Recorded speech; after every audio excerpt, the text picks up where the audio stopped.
All right, so today we're going to be working on the 6th Diminished scale. The first thing I want to do is get comfortable improvising only using the notes of the 6th chord and not even worry about the diminished notes yet. The whole point of this 6th Diminished idea is it's based on rhythm and landing on downbeats on the strong chord tones, so 1, 3, 5, and 6 of a major chord. But those strong notes can also be used on the offbeats or the upbeats or the ands, whatever you want to call them, the in-between notes. So I think it's first good just to get used to improvising using only notes from the 6th chord in whatever inversion you want, using both the downbeats and the upbeats, and use your hands together, kind of free-flowingly switch between your right and left hand. Get those hands working together, playing notes from the 6th chord. So I'll start in the key of C and just improvise for a little bit just so you can get the idea.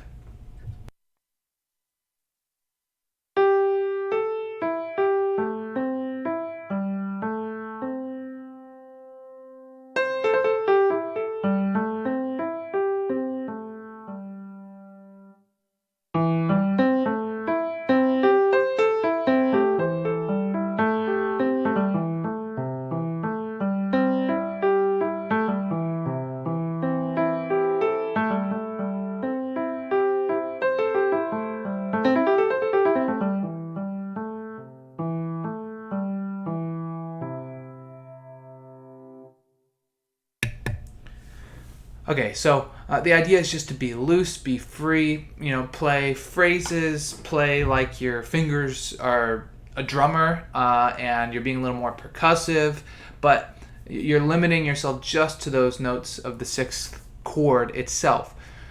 And then we're going to introduce the in-between notes. So the simplest way to think of the in-between notes is if we take the notes of the 6th chord and find the note in between each of those that's in the key that we're in. So in this case it's C. Then that gives us all our in-between notes. So it's easy for in between the E and the G.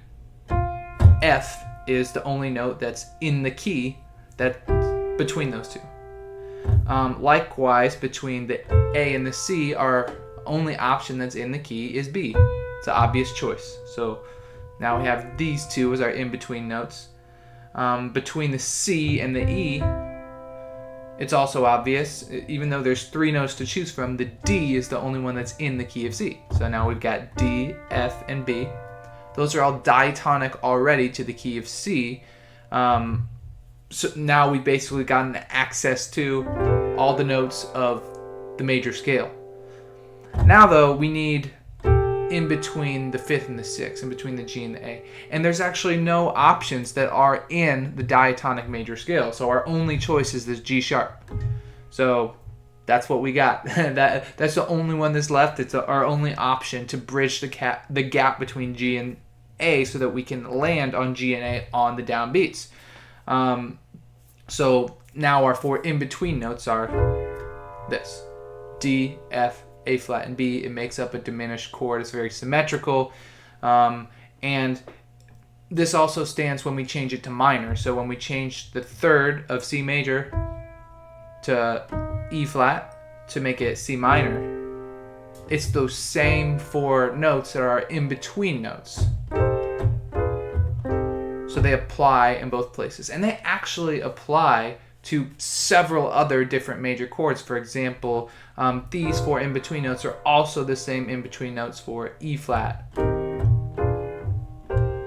They're also the same in-between notes for G flat. And they're also the same in-between notes for A. Okay, and that's an exercise we'll get to down the road, but it's along those lines of moving between those 4 related major chords by way of their shared diminished passing chord. But we won't worry about that for now. Just want to show you that's there. What you want to do next is improvise, still playing only notes from the 6th chord on the downbeat, Well, before we were playing it wherever, but it was also on the downbeat. So still we're using those major 6 notes on the downbeat, but on the offbeats, on the ands, the upbeats, again, whatever you want to call them, we're going to use the in-between notes. And anytime you catch yourself wanting to play one of these on a downbeat, just stop and wait until you get your head right and you can play the 6 chords on the downbeats and the in-between notes or the diminished notes on the offbeats. It'll sound something like this.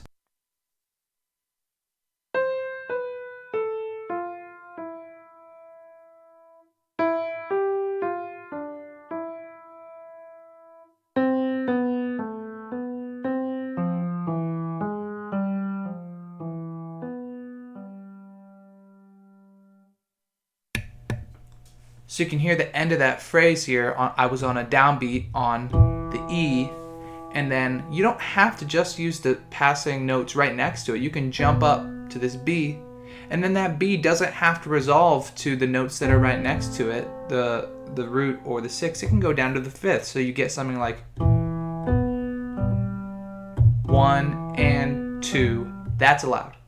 However, this is not allowed, because now you would have 1 and you'd have this, or it's actually fine for this to be on the and, but for now we're not allowed to land on a major 7th chord because that's not one of our strong notes. So this is against the rules. This is not against the rules. And it may be a bit extreme, but the idea is to train so hard these rules into your system that when you are a little more free with it, you naturally you kind of outline the rules most of the time, and when you get away from it, it's okay, and when you get back to it, you feel good again. It's like you're tubing, and you're trying to stay inside the wake as much as possible. Eventually, you're going to fall outside the wake. That's kind of the point. That's what makes it fun. But you got to get back outside in the wake, or else you're going to wipe out. So that's the same idea here. Is we try really hard to follow the rules, knowing that when we're actually playing, it's not going to happen that way. But we want to practice that way, especially when we're first learning the system. So I would spend time improvising in every key, first just with the 6 notes, and then including those passing notes, and just come up with different phrases and be creative, but be controlled and know everything that you're doing. But if you put all those notes together linearly, you get the scale.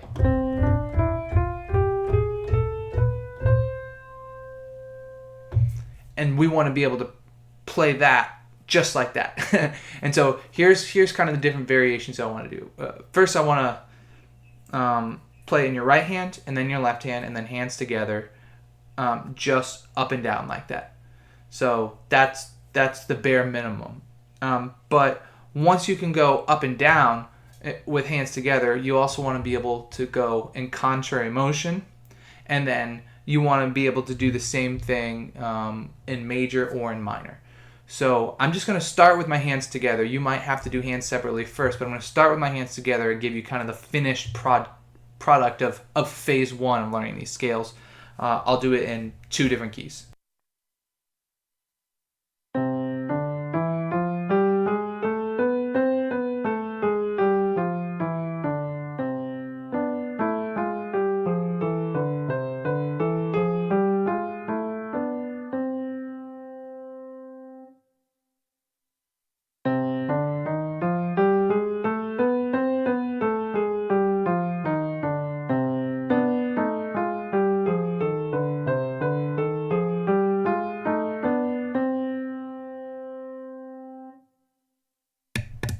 So that was C major and minor. Now I'm going to do E flat, major and minor, and you'll notice the in-between notes are all going to be the same. These D, F, A flat, B. So it's kind of cool to practice those related chords that are separated by a minor third, all back to back to back to back, because then you get the sense that they're all really related by means of that diminished chord. So here's E flat, up and down,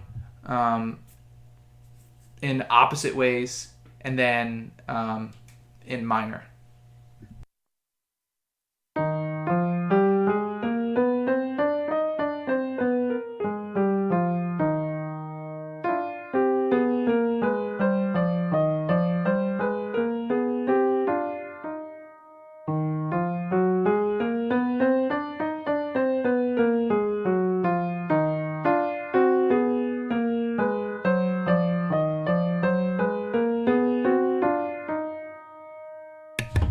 Okay, and a word about fingering.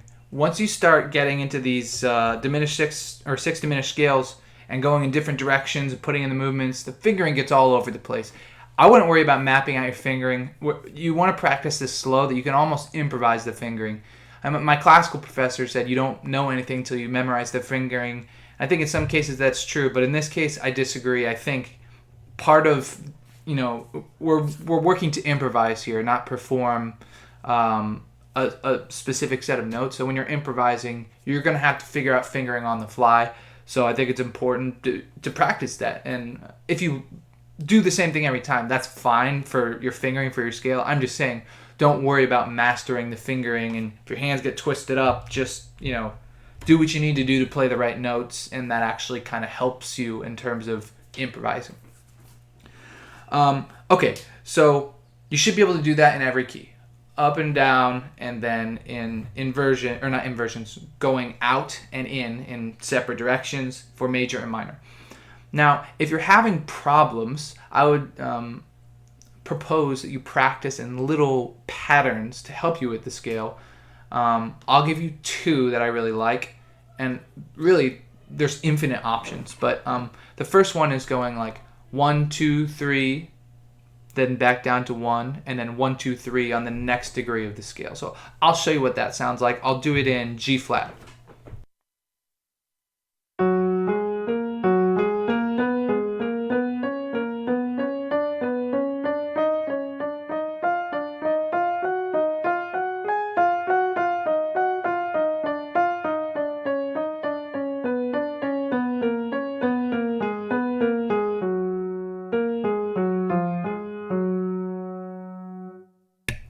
And then going opposite ways, same pattern.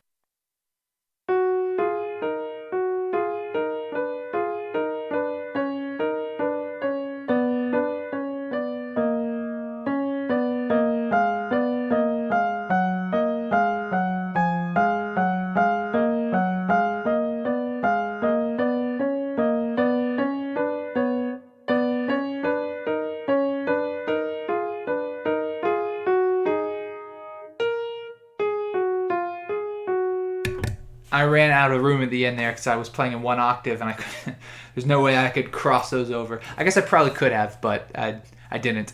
But anyways, these patterns are really useful because they help you get used to that tricky part of the scale between the 5th and the 6th, where it's technically a third because you're passing over that diminished note in the middle. So this is a third, and when you're practicing in thirds,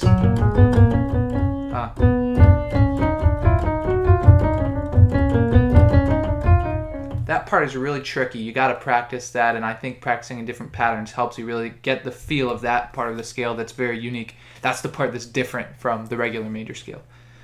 So there's that, and then the final thing I would say is if you're really good in any key and you've already got it down, another way to practice it is in thirds.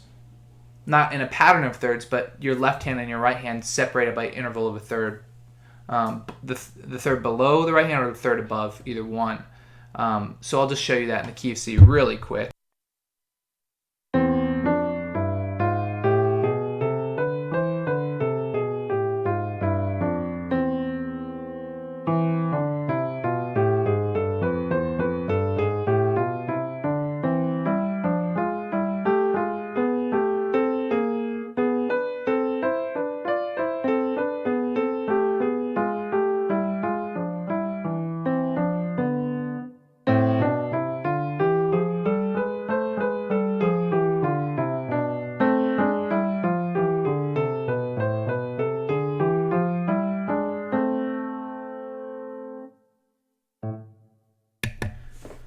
Okay, so I was doing a pattern and just going up and down and going in different directions. So that makes it even harder for you. But the reason to do that is because you start to get in to movements eventually, and this is where the movements come from. You say, hey, what if I take C minor 6, play it in opposite directions in that third pattern, going in and out, in and out, in and out, and I apply that over A minor 7 flat 5 chord going to a D7, sounds like this.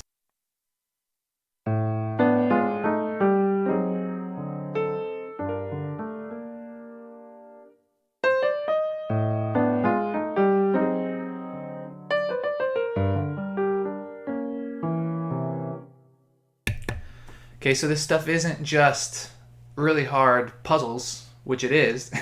It also is the foundation of creating movement all over the place in our harmony, but both chords and improvising. So don't think that these patterns are just mindless exercises to help you, get the harmony on your fingers. They're actually usable in little chunks in a very musical way.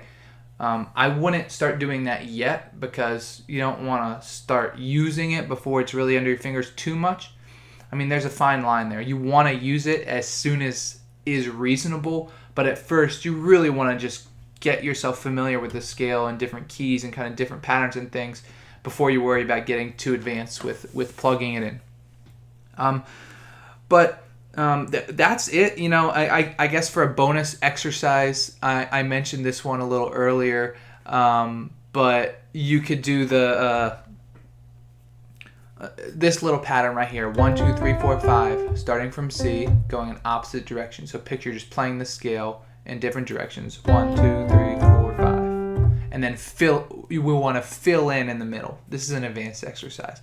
So we're going to go 6 diminished note, 6 note, diminished note, full 6 chord. So it's 1 note, 2 note, 3 note, 4 note, 5 note. Okay? And then we're going to do that same thing from the C for E flat major. And then we're going to do the same, and then we're going to move up to C sharp and do it from A major, and then stay on C sharp and do it from G flat major. All 4 of those keys use the same in-between notes, but they'll all have different 6 notes. So I'm just going to play it for you, and then we can dive into this more in a future video. I just want to leave it with you now because I mentioned it earlier, but here you go.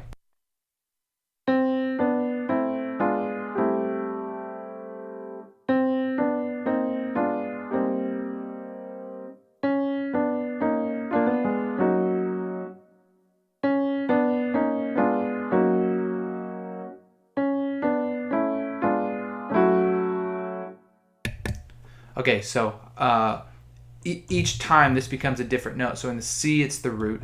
In E flat, it's the 6th.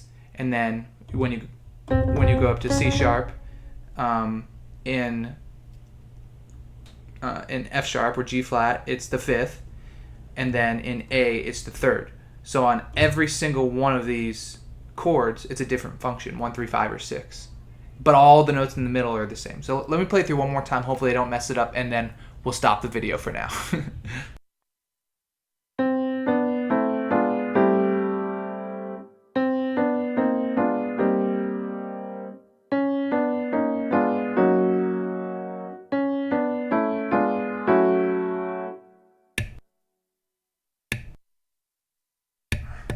All right, and there you have it. You could do that from any one of the points, the C, the E, the G, or the A, and then do the same thing. You just have to adjust accordingly between the 4 related keys.